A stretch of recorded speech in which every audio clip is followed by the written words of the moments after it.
ലാലിഗയിലെ കഴിഞ്ഞ ദിവസം നടന്ന ബാഴ്സലോണ വേഴ്സസ് റയൽ ബെറ്റിസ് മത്സരം സമനിലയിൽ കലാശിച്ചു.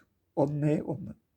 ഈ കളി ജയിച്ചിരുന്നെങ്കിൽ ബാഴ്സലോണയ്ക്ക് രണ്ടാമതുള്ള റയൽ മാഡ്രിഡിനേക്കാൾ 6 പോയിൻ്റ് വ്യത്യാസം കൂട്ടാം. ഇന്ന് 6 പോയിൻ്റ് ലീഡ് ആക്കാമായിരുന്നു. ആ സുവർണാവസരമാണ് ബാഴ്സലോണ കളഞ്ഞു കുളിച്ചത്.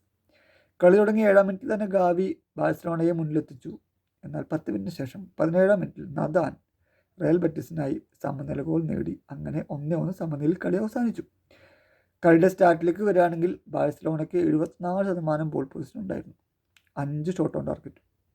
തിരിച്ച് റയൽ ബെറ്റിസിനാണെങ്കിൽ ആകെ കൂടി 26% ബോൾ പൊസിഷനും 2 ഷോട്ട് ഓൺ ടാർഗറ്റ് ഉണ്ടായിരുന്നുള്ളൂ. ഈ 74% ബോൾ കൈവശം വെച്ചിട്ട് പോലും ബാഴ്സലോണയ്ക്ക് ഒരു ഒറ്റ ഗോൾ അടിക്കാൻ പറ്റുള്ളൂ. അതാണ് വളരെ ദയനീയമായ കാഴ്ച.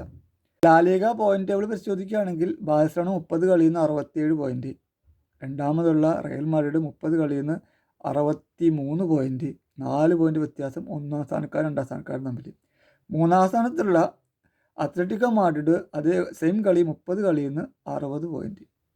അപ്പം അങ്ങനെ ലാലിഗയുടെ ടൈറ്റിൽ റേസ് പിന്നെയും മുറുകുന്നു. ഒന്നാം സ്ഥാനം, രണ്ടാം സ്ഥാനം, മൂന്നാം സ്ഥാനം അവരാ കൂടിയിട്ടുള്ള വ്യത്യാസം 3 പോയിന്റ് 4 പോയിൻ്റൊക്കെയാണ്.